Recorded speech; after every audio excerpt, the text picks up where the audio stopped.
Sometimes in life, jokes kind of transcend themselves. Two people might crack a joke, and the third takes it as fact. What I'm trying to say is that the unlimited budget works meme has zero factual basis. In fact, in a roundtable interview regarding Fate Zero, President Hikaru Kondo mentioned that they didn't think they had enough money or time. And there's certainly no evidence to suggest that Ufotable shows have a significantly higher than average budget, and the quality you see on screen is not the product of a wad of cash, but rather the product of some great in-house talent and exceptional organisation.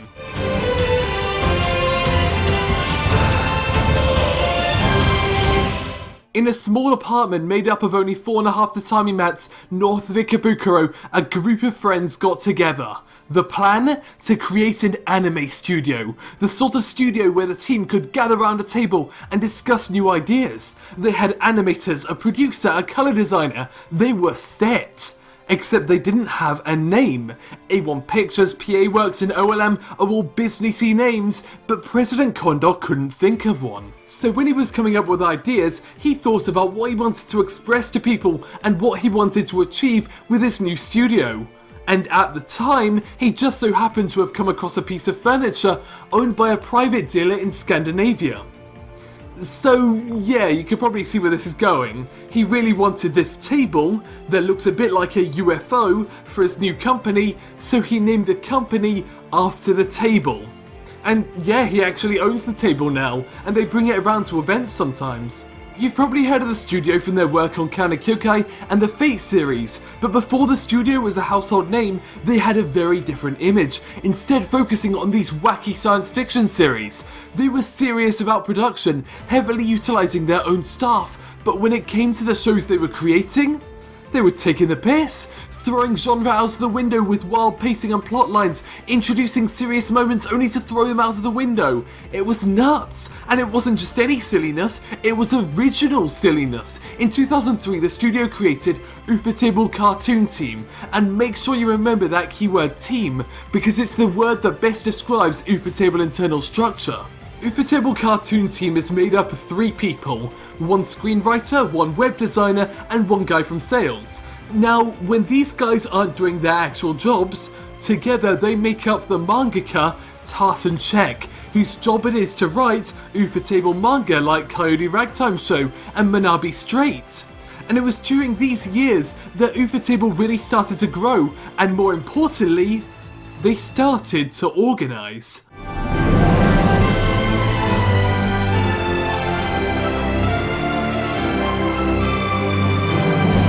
Ufotable seems to have a studio policy that I believe I can sum up in one sentence. We do it in-house until we get fucked. With around 90 animation staff across 2 buildings and 50 digital artists of various skill sets, Ufotable seeks to achieve production independence. For the vast majority of anime, most of the staff don't work for the studio, but are either freelancers or work for a different studio that animation was outsourced to. This is why, in most cases, the studio doesn't really matter, but Ufotable are here to make an exception of themselves. The studio can be split into a total of about 8 divisions. It's 9 if you count Ufotable Claymation Team, but we don't seem to get much of that anymore.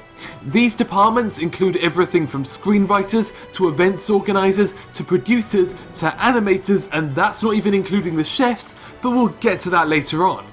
For now, what is it that makes Kanekyokai, Fate Zero, Unlimited Blade Works and Tells of Zestiria the Cross so visually impressive? Yes, it's in part animators Masayuki Kunihiro, Go Kimura, and the rest of the Ufotable animation team, but even they couldn't assemble these sorts of visuals. They even brought on talented freelancers with Nozomu Abe on the Fate series and Tetsuya Takeuchi on Kanekyokai in a brave effort to save the fact that recent Ufotable shows have appallingly absent character animation. But even then, there's a lot more to these shots than the actual 2D animation, and what really shocked the entire anime industry wasn't Ufotable animation team, it was a whole new department.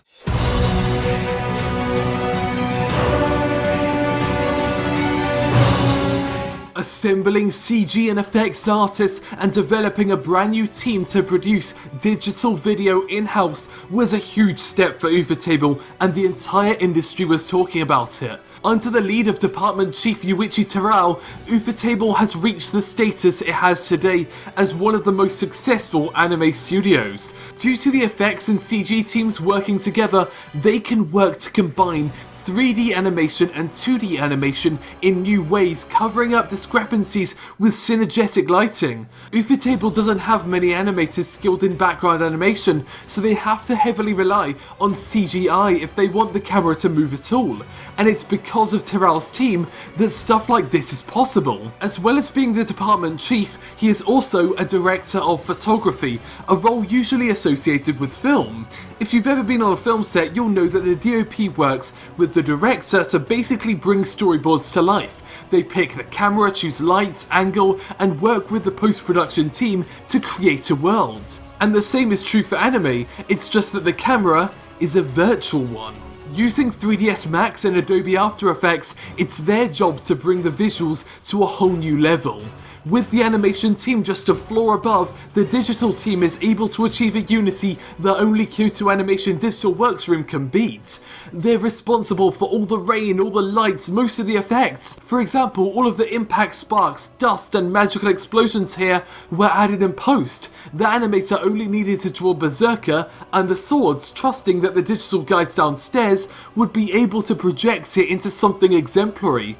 It can also work the other way around. In cases like the corridor battle in Karana Kyoko 5, it was entirely produced in 3D, and the animators Go Kimura and Mitsuru Obanai just had to animate over it.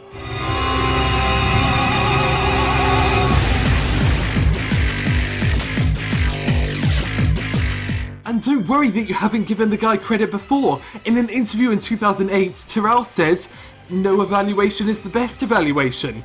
Basically, he's more interested in the viewers getting immersed in his work than him getting praise for it. If it's bad animation he's working with, he's covered it up. If it's good animation, he's helped it shine quite literally, and he's received next to no credit from the wider anime audience.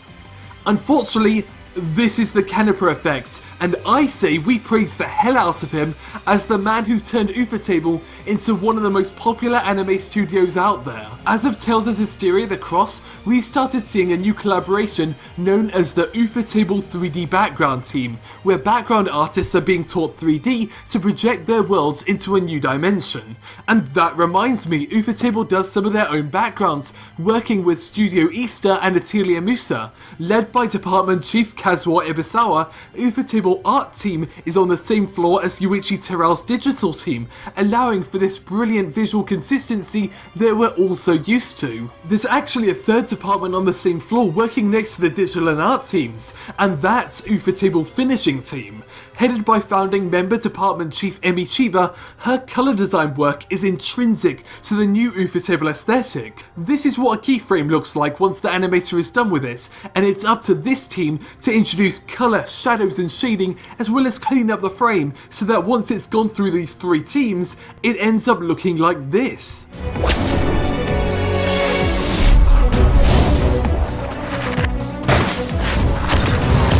And it can only look like that through good production, and it's this internal organisation that is hugely important. I mentioned the policy of in-house until we get fucked, and the latter isn't exactly unheard of. Remember God Eater? Ufotable probably tries not to.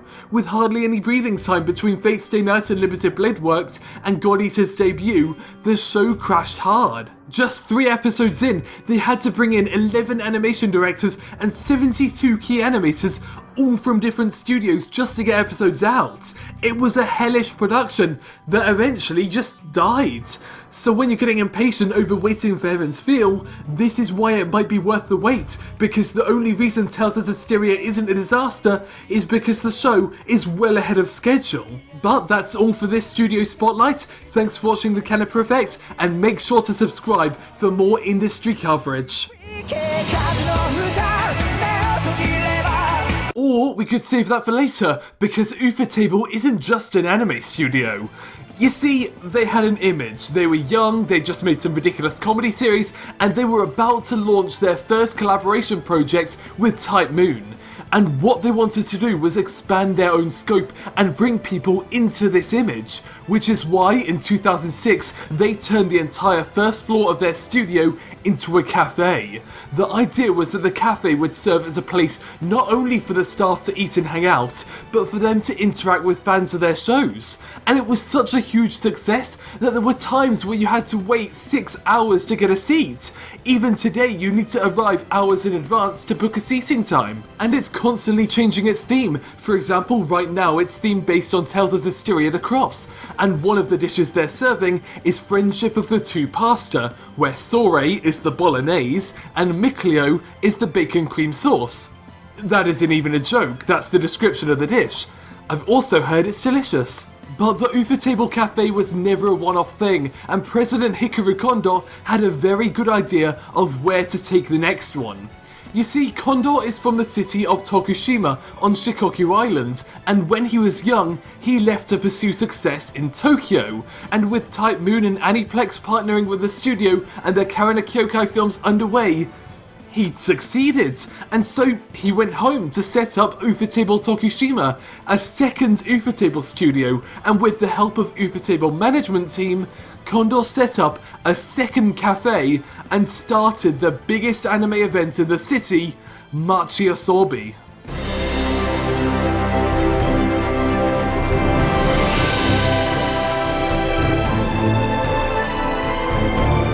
A concert, a party, a celebration, Machi Asobi was a gift to the city of Tokushima, and one that has brought people in from across Japan and even the world to just have a great time.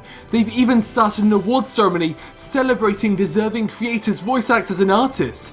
Although they did give themselves 3 awards in 2015, and even though it was voted on by New Type, it makes for a great conspiracy theory nonetheless.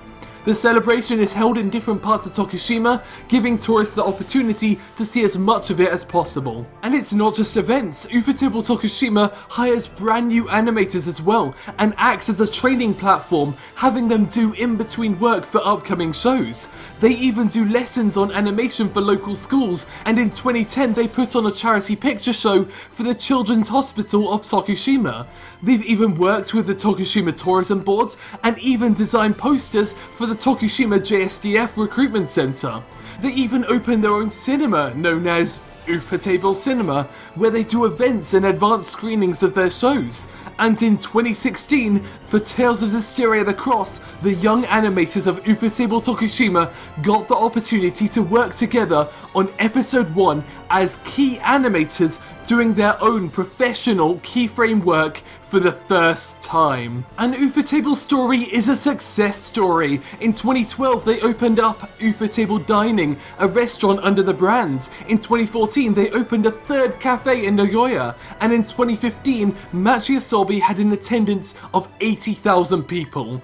Ufotable is the studio of expansion, of organisation and of success. They needed more animators, so they created a studio to train them. They wanted to help out tourism in Tokushima, so they put on a huge event, and with collaborations with huge companies like Bandai Namco and Aniplex, they're more than set for the future. Thanks for watching the Canipa Effect. Subscribe for more industry coverage like this. This is actually the first time I've worked with this much information on a studio, so apologies for the video length. Also, it turns out that even though they predominantly use the English spelling, the official pronunciation is meant to be Ufotable. Yeah, fuck it. Sources and further reading are in the description.